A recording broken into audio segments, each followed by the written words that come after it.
Press the Lord, hallelujah. पिता परमेश्वर का हम धन्यवाद करते हैं, स्तुति करते हैं। अनुग्रहकारी परमेश्वर ने आज भी परमेश्वर के वचन को अध्ययन करने के लिए इस सुंदर अवसर को मुझे दिया है, इसलिए प्रभु का हम धन्यवाद करते। प्रियो, हम प्रभु में विश्वास कर रहे हैं कि आप परमेश्वर के वचन को आप लगातार सुनते आ रहे हैं, सीखते आ रहे कर कर प्रभु में मैं विश्वास कर रहा हूँ। लगातार प्रभु की वचन को सुनिए और भी आपकी पहचान लोगों को इस वचन को आप शेयर करो। निश्चय प्रभु इस वचन के द्वारा आपकी आत्मिक जीवन को वो आशीष करे। आज भी एक वचन को हम अध्ययन करने वाले हैं। प्रियो, दूसरी तीमुथियुस की पुस्तक दूसरी अध्याय और उसका तीसरा पद को मैं आपके लिए पढ़ रहा हूं। दूसरी तीमुथियुस दूसरा अध्याय और उसका तीसरा वचन। मसीह यीशु के सच अच्छे योद्धा के समान मेरे साथ दुख उठा। मसीह यीशु के अच्छे योद्धा के समान मेरे साथ दुख उठा। प्रियो, पिछले दिन इस वचन से हम अध्ययन किए थे। उस वचन का नहीं तो उस संदेश का शीर्षक ये था, अच्छा योद्धा, गुड सोल्जर। इस धरती पर हमारा देश में भी कई सैनिक है, कई योद्धा है जो अपनी देश के लिए युद्ध करते हैं, अपनी देश की सुरक्षा के लिए जो दिन रात मेहनत कर रहे हैं और शत्रु के साथ वे लड़ते। उस लड़ाई में कई सैनिक वे मर चुके हैं, अपना आप को कुर्बान के रूप से दे चुके हैं। इतिहास में हम पढ़ते आ रहे, वर्तमान में भी हम देखते आ रहे। देश की सुरक्षा के लिए, देश की आशीष के लिए, लोगों की भलाई के लिए, जैसा देश की बॉर्डर में सैनिक योद्धा जो दिन रात मेहनत कर रहे हैं, उसी प्रकार से पवित्र बाइबल में आत्मिक जीवन के बारे में भी बातें कर रहा है, आत्मिक संसार के बारे में भी बातें कर रहा है, आत्मिक लड़ाई के बारे में भी बातें कर रहा है। इस आत्मिक लड़ाई के बारे में, आत्मिक युद्ध के बारे में, उस आत्मिक हथियार के बारे में इफिसुस 6वां अध्याय में प्रेरित पौलुस बड़ी स्पष्टीकरण से हमें लिखकर दिया है। युद्ध करने के लिए किस प्रकार की हथियार को हम इस्तेमाल करना है और उस हथियार को किस प्रकार से हम इस्तेमाल करना है कर पवित्र आत्मा परमेश्वर स्पष्टीकरण से उस हथियार के बारे में हमें लिख कर दिया है। परंतु पिछले दिन मैंने एक बात आपको बोला, हम हर एक प्रभु में, आप हर एक यीशु को उद्धारकर्ता के रूप से जो लोग ने स्वीकार किए, जो अभिषेक पाए, जो आत्मिक कलीसिया में जा रहे हैं, जो वचन का मनन कर रहे हैं, जो अन्य भाषा बोल रहे हैं, जो प्रभु के अनुग्रह को जानते हैं, जो प्रभु की सामर्थ्य को जानते हैं, जो यीशु के लहू से धोया गए, हर एक आत्मिक संसार में एक योद्धा कर बाइबल बताती है। शायद आप आपके बारे में कुछ भी सोचो, मैं कमजोर हूं, मैं अनपढ़ हूं, मेरे पास टैलेंट नहीं है। प्रियो, आपके बारे में आप कुछ भी बोल सकते, परंतु आपके बारे में आपका प्रभु कहता है तो एक आत्मिक संसार में जी रहा है। इस आत्मिक संसार के विरोध में कुछ आत्मिक शक्तियां लड़ते आ रहे हैं, लड़ाई कर रहे हैं, काम कर रहे हैं।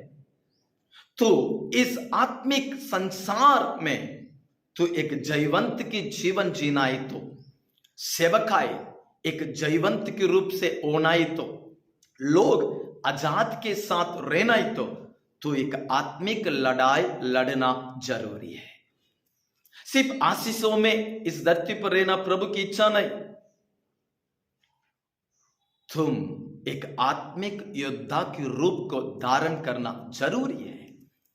या प्रेरित पौलुस अपनी आत्मिक बेटा या अपनी आत्मिक चेला तीमुथियुस को इस पत्री को लिखकर एक महत्वपूर्ण बातों को याद दिला रहे। तीमुथियुस, तू एक अच्छी प्रचारक है, तू एक अच्छी सेवा कर रहा है, तू यीशु की सुसमाचार को कई जगह में प्रचार करते आ रहा है, तू मेरे साथ विश्वास योग्यता से सेवा करते आया, तेरे पास कई अनुभव को मैंने देखा, इससे मैं बहुत आनंद हूं।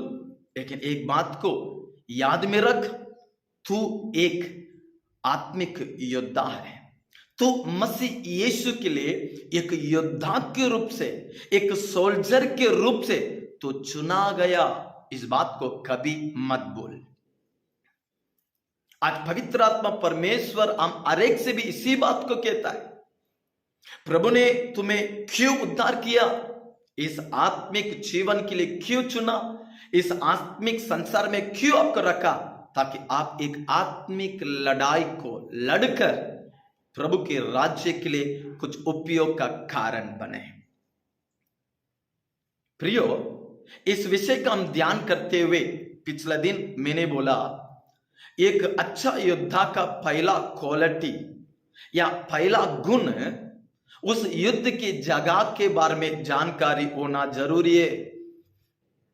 उस जगह किस प्रकार है, वहां के अनुभव किस प्रकार है, उस जगह की जानकारी के लेने के बाद ही उस जगह में जाकर लड़ना बहुत जरूरी है। उसी प्रकार से आत्मिक संसार में एक आत्मिक लड़ाई को लड़ने के लिए उस सेवकाई को जानना जरूरी है।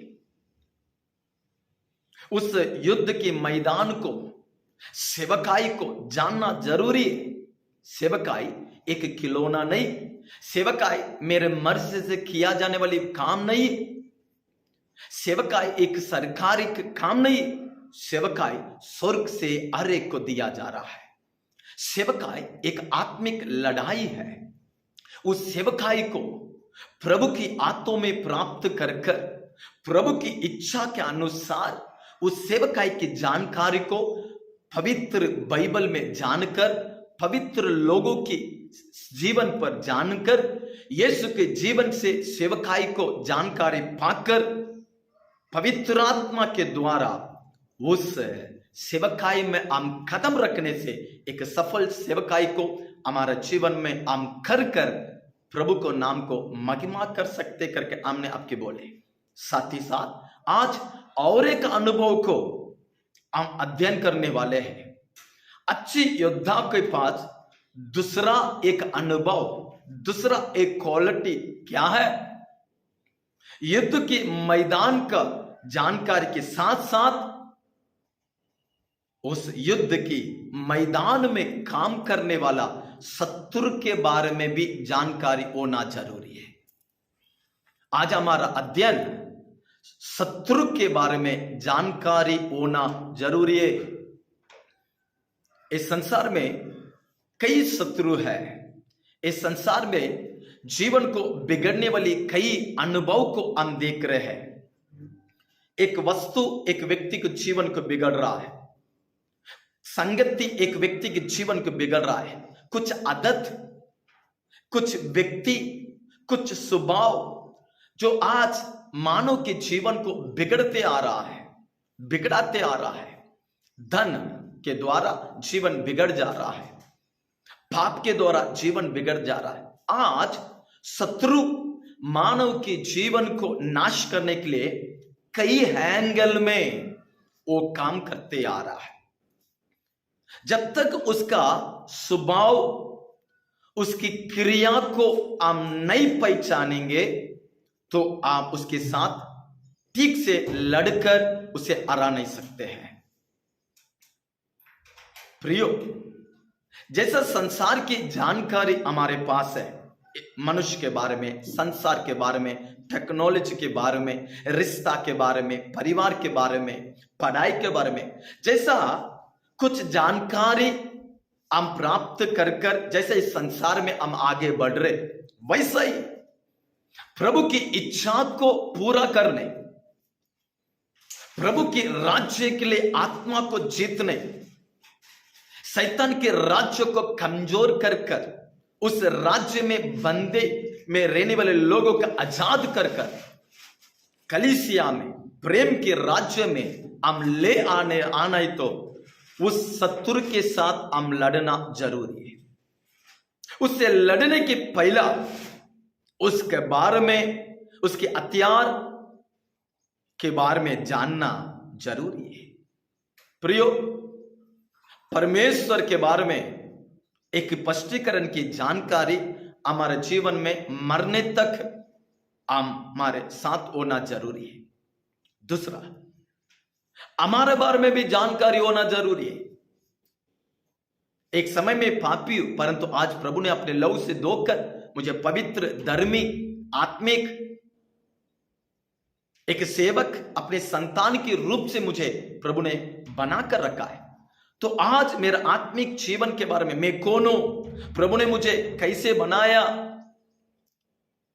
तो इसकी जानकारी भी होना जरूरी है। तीसरा, शत्रु के बारे में एक जानकारी लेना भी जरूरी है। देखिए, प्रेरित पौलुस दूसरी कोरिन्थी 11वां अध्याय, क्षमा कीजिए, दूसरी कोरिन्थी 2रा अध्याय उसका 11वां पद में इस बात को उसने लिखा है। 2 कोरिन्थी 2रा अध्याय 11वां पद में पढ़ता हूं कि शैतान का हम पर दाव ना चले, क्योंकि हम उसकी युक्तियों से अनजान नहीं है। हम उसकी युक्तियों से अनजान नहीं है। वो युक्ति के साथ काम करता है। शैतान के हथियारों में एक बड़ी हथियार युक्ति, बड़ी युक्ति के साथ वो अपनी काम को पूरा करता है। अपनी बड़ी ध्यान के साथ अपने काम को वो कर देता है। युक्ति को कहां इस्तेमाल करे उसका अच्छे से पता है।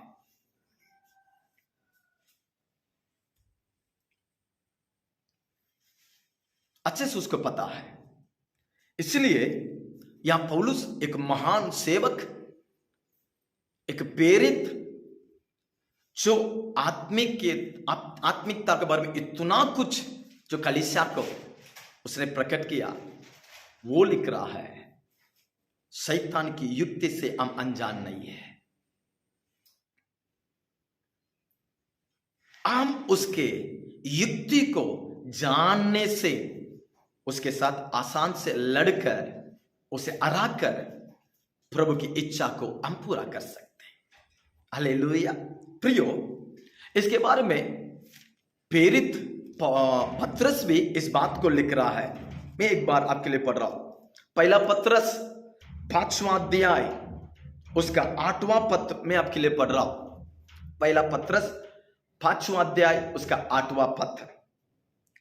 सचेत रहो और जागते रहो, क्योंकि तुम्हारे विरोधी शैतान गर्जने वाले सिंह के समान इस खोज में रहा है कि किसको फाड़ कर खाओ। गर्जने वाले सिंह के समान वो खोज रहा है, किसको फाड़ू और किसको खाओ, किस कलीसिया को मैं बिगड़ाओ, किस आत्मिक लोगों को मैं गिराओ, किस परिवार में आत्मिकता के कमजोर कर, किसके समर्पण को मैं कमजोर कर। वो खोज में है, घूम फिर रहा है। उसके जाल में कई जन फंस जा रहे हैं। अच्छे मन को बिगड़ा दे रहा है, अच्छे अनुभव को बिगड़ा दे रहा है। प्रियो, खोज में घूम फिर रहा है। देखिए, पवित्र आत्मा कितनी स्पष्टीकरण से उस शत्रु की काम के बारे में लिख रहा है। खोज रहा है, आपकी आत्मिक जीवन को नष्ट करने के लिए वो घूमते फिरते रहता है। प्रियो, हम सब अच्छे से जानते हैं, जब मुंबई शहर में 2008 में जो आतंकवादी आए, प्रियो, उस मुंबई शहर में कई लोगों को नाश करने के लिए वे कितनी तैयारी के साथ आए थे। लगभग 10 जन मुंबई शहर के अंदर आकर वे जैसा मुंबई शहर के अंदर आए तुरंत वे अटैक नहीं किए, तुरंत अपने काम को वे पूरा नहीं किए। प्रियो, वे मुंबई शहर के अंदर आने के बाद लोगों के साथ वे मिल गए थे। आपको मालूम है, मुंबई शहर के अंदर आकर कई महीना से वे हर जगह की जानकारी ले रहे थे। एयरपोर्ट में सीसीटीवी कैमरा कहां है, कहां से हम घुस सकते हैं, कहां बम को रखने से कई नुकसान हो सकता है, रेलवे स्टेशन में कैसा हम घुसे, इस जगह में कितना पब्लिक आएंगे, कहां से हम गन चलाने से बहुत लोगों के जान ले सकते हैं, ताज होटल को कैसा अटक करे। प्रियो, हर जगह की जानकारी को वे दिन रात ले रहे थे। सारे जानकारी लेने के बाद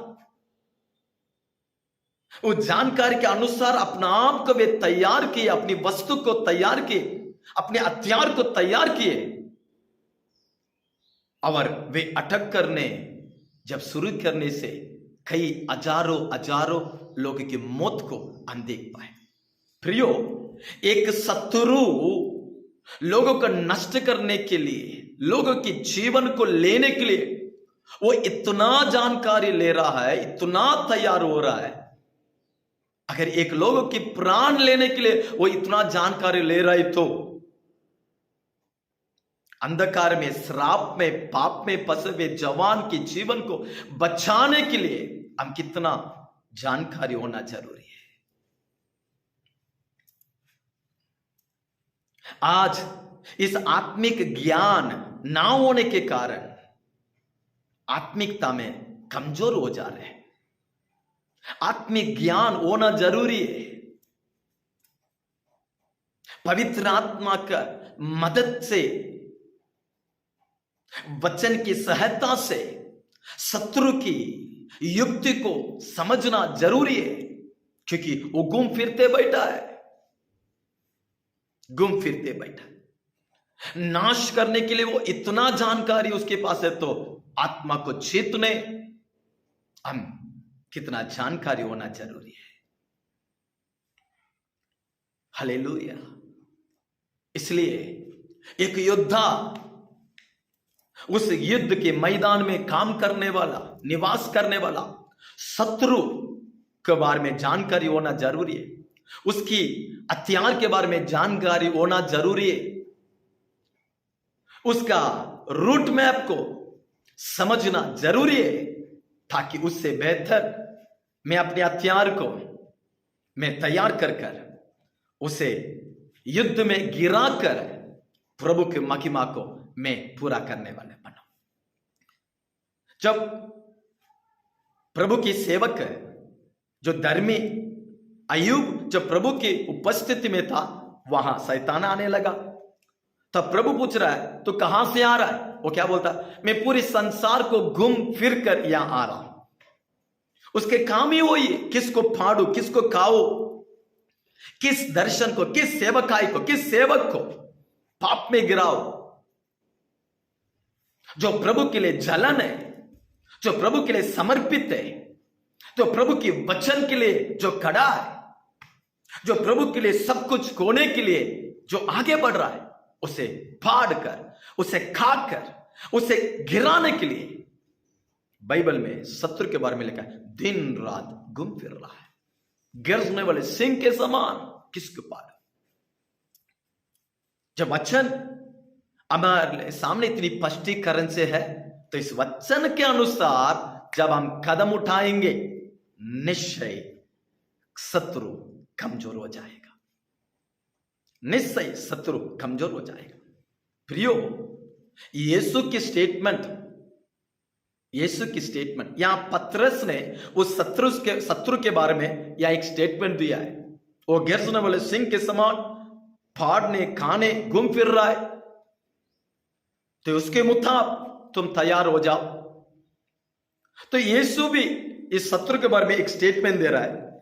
यूवना की सुसमाचार 14 अध्याय उसका 30वां पद में आपके लिए पढ़ रहा हूं। मैं अब तुम्हारे साथ और बातें ना करूं, क्योंकि इस संसार की सरदार आता है। बात को ध्यान से सुनिए, इस संसार का सरदार आता है, मुझ पर उसका कोई अधिकार नहीं, मुझ पर उसका कोई अधिकार नहीं। सरदार इस जगह में जो शैतान के बारे में प्रभु कहता है, वो शैतान आएगा, मुझे भी परखेगा, मुझे भी रुकावट पहुंचाने कोशिश करेगा, परंतु उसका कोई भी चीज मेरे पास नहीं है। जब पुलिस हमारे घर में इसलिए आ रहा है ताकि हम कुछ गुनाह किए, उनके पास कुछ प्रूफ है, उनके पास कुछ आधार है कि मैंने गलत किया, गुनाह किया, तो इसलिए वे मेरे पास आकर मुझे अरेस्ट कर रहे हैं। उसी प्रकार से यीशु कहता है, सरदार मेरे पास आएगा, लेकिन वो मुझ पर अधिकार नहीं चला सकता, क्योंकि उसका कोई भी चीज, उसका वस्तु, उसकी स्वभाव, उसकी क्रिया, कुछ भी मेरे पास नहीं है। हालेलुया। और किसको भी नहीं छोड़ेगा। हालेलुया।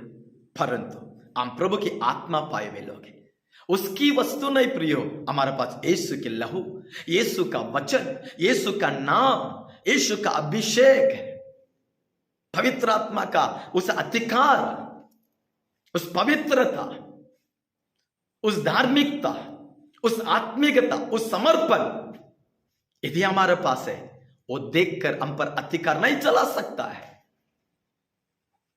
पीछे हट जाएगा। हालेलुया। इस वचन को सुनने वालों, शत्रु की जानकारी होना जरूरी है, जानकारी होना जरूरी है। वो घूम फिर रहा है, किसके पास है। प्रियो, बाइबल में दाऊद के बारे में हम जानते हैं, आराधना वीर है, भविष्यवक्ता है, राजा है। दाऊद की अनुभव के बारे में बाइबल इतना कुछ हमें समझाता है, इतने आश्चर्य है, लेकिन शैतान इतनी चालक से, देखिए, उस दाऊद को भी कमजोर बना दिया। एक समय दाऊद युद्ध में जाना था और शत्रु के साथ युद्ध करना था, परंतु उस दिन उसने युद्ध में नहीं गया। अपने सैनिक को, अपने लोगों को युद्ध में भेजकर बस ये अपने घर में निवास करने लगा, और घर के ऊपर, राजमहल के ऊपर जस्ट वो ऐसा घूम फिर रहा था। युद्ध में जाने वाला व्यक्ति युद्ध में ना जाने के कारण,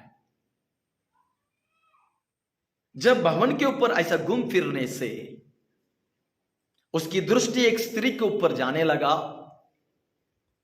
उस दृष्टि उसे पाप करवाया। उस पाप को मिटाने के लिए हत्या करने लगा, झूठ बोलने लगा। देखिए, शत्रु कितनी चालक है, कितनी चालक। इसलिए हम पहला शत्रु, इसलिए एफिसुस में पौलुस इस प्रकार से लिखता है, एफिसुस की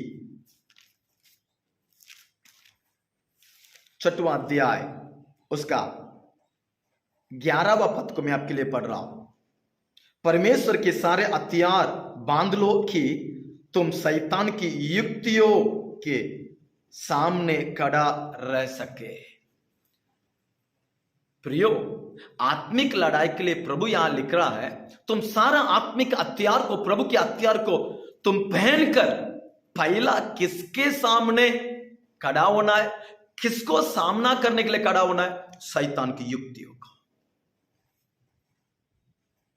उसकी युक्तियां बड़े बड़े भक्तों के गिरा दे रहा है। अभिषेक का वीर, कई युद्ध में जय पाया हुआ दाऊद, परमेश्वर के हृदय की प्रिय व्यक्ति, इसकी युक्तियां ने उसे गिरा दिया। इसलिए प्रभु कहता है, प्रभु की हथियार को तुम पहन लो ताकि शैतान की युक्तियां के सामना करे। उसकी युक्तियां को पहला नष्ट करो, कमजोर करो, क्योंकि उसको युक्तियां बहुत भक्तों के जीवन में काम किया है, जिसमें एक है दाऊद। कितना आसान से दाऊद के मन को घुमाया, उसकी दृष्टि को उस पाप की ओर ले गया, उस पाप में गिरा दिया। उस पाप को मिटाने के लिए कई गलतियां, अभिषेक का दूर हो गया, उद्धार का दूर हो गया, प्रभु की रिश्ता से दूर हो गया, प्रार्थना से दूर हो गया, आत्मिकता से दूर हो गया।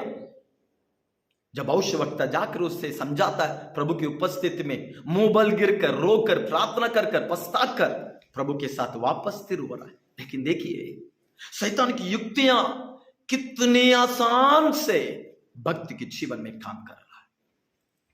इसलिए प्रियो, आत्मिक जीवन को आप इतनी आसान मत समझो, आत्मिक समाज को इतनी आसान मत समझो, आत्मिक लड़ाई को आप इतनी आसान मत समझो।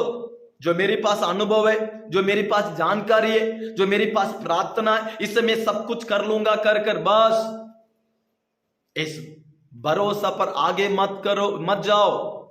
वचन जो हमें सिखा रहा है उस प्रोसेस पर आगे बढ़ो। शत्रु की, शैतान की युक्तियां से हम अनजान नहीं है। वो शैतान, जो शत्रु, जो शैतान है, गर्जन वाले सिंह के समान फाड़ने, खाने वो घूम फिर रहा है। कुछ भक्तों के जीवन में वो काम किया है। यीशु भी कहा वो सरदार के समान आएगा, पर वो मुझ पर अधिकार नहीं चला सकता, क्योंकि उसका कोई भी मुझ पर नहीं है। हालेलुया।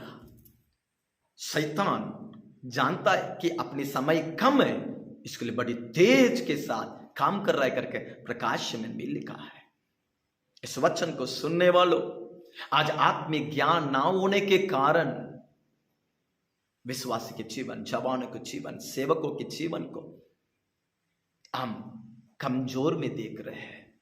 प्रियो, और एक इस शत्रु के बारे में पौलुस और एक बातों को प्रकट कर रहा है। देखिए दूसरी कुरिन्थियों की पुस्तक, दूसरी कुरिन्थियों 11 अध्याय, उसका दूसरा पद और तीसरा पद को मैं आपके लिए पढ़ रहा हूं। यदि आपके पास बाइबल है, आप भी बाइबल खोलकर वचन को पढ़ो, ताकि आप अधिक से प्रभु के वचन में बलवंत हो सकते। यहां पौलुस के एक महत्वपूर्ण स्टेटमेंट को देखो।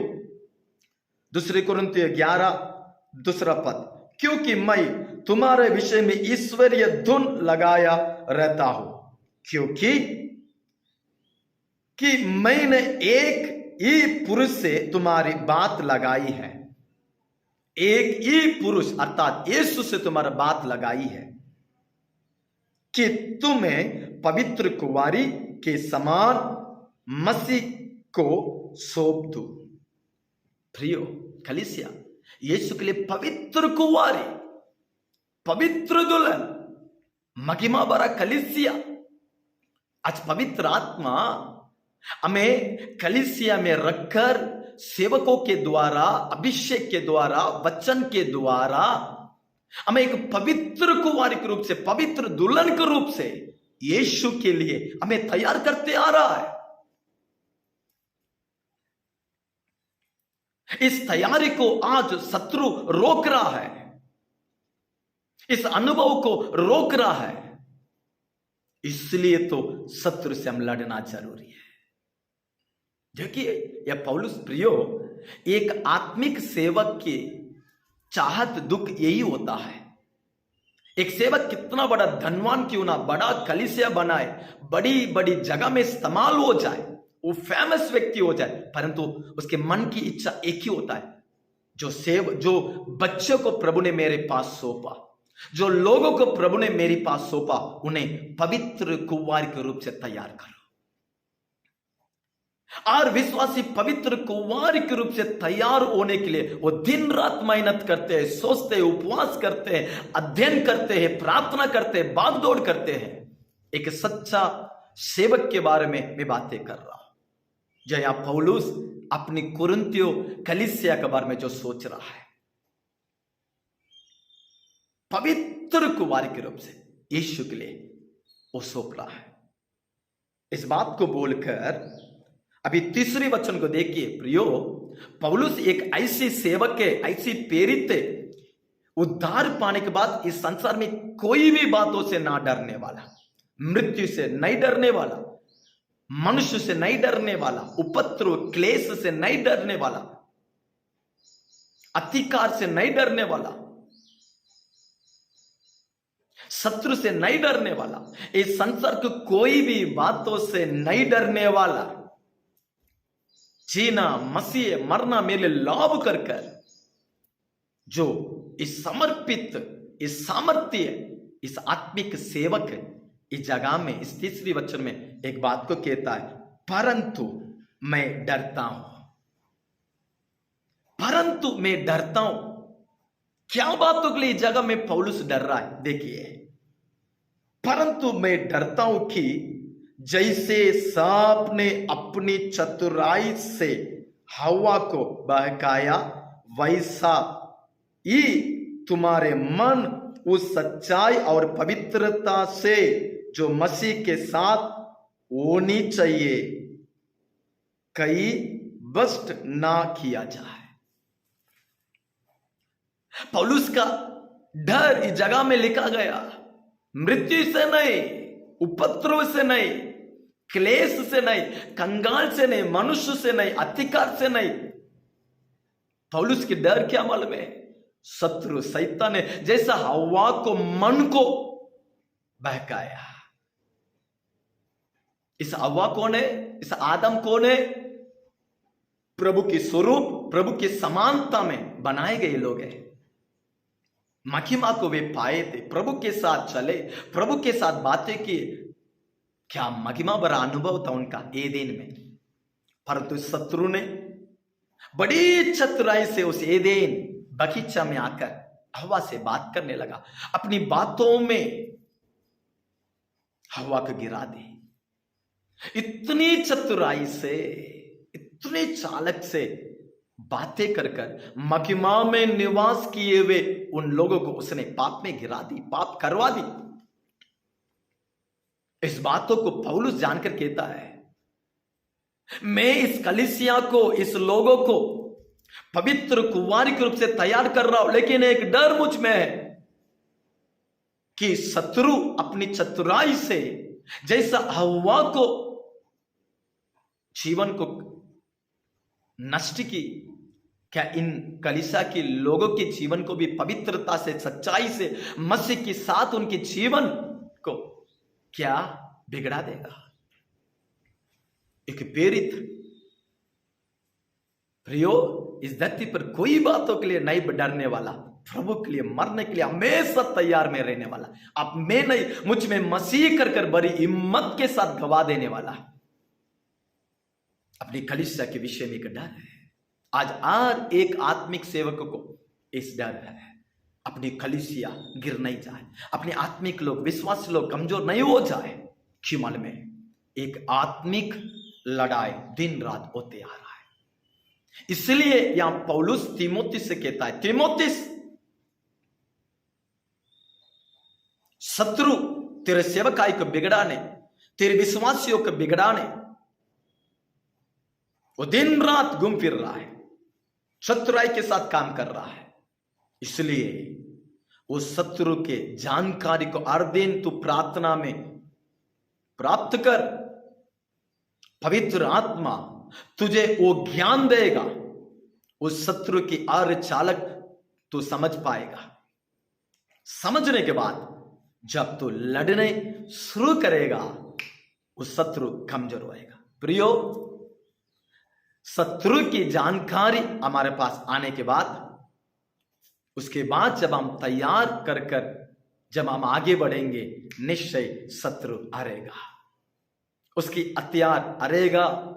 उस शत्रु की हथियार में पहला हथियार क्या मालूम है? चतुराईपन। चतुराईपन,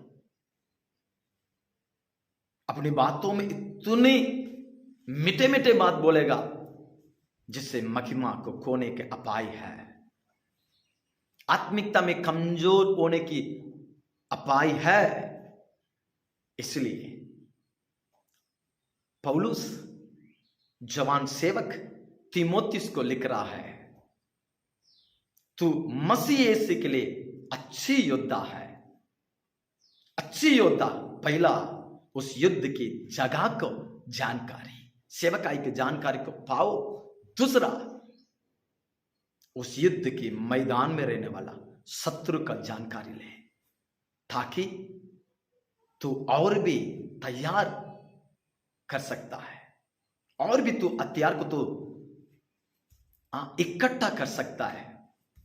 प्रभु के राज्य के लिए अनेक लोगों को छुड़ा सकता है, चंगा कर सकता है, आजाद कर सकता है, उद्धार में लेके आ सकता है, उन्हें पवित्र बना सकता है, उन्हें प्रभु के लिए पवित्र कुंवारी के रूप से तो तैयार कर सकता है। इसके लिए शत्रु को जानकारी को प्रभु की उपस्थिति से प्राप्त कर कर आत्मिक युद्ध के लिए खड़ा हो जाए। प्रभु इस सेवकाई को और भी वो आशीष करेगा। प्रियो, और एक समय इस अच्छा योद्धा के बारे में और एक अनुभव को हम अध्ययन करेंगे। इस वचन को लगातार सुनिए, आत्मिकता में प्रभु में खड़ा रहो। प्रभु आप हर एक को आशीष करें। आमीन, आमीन।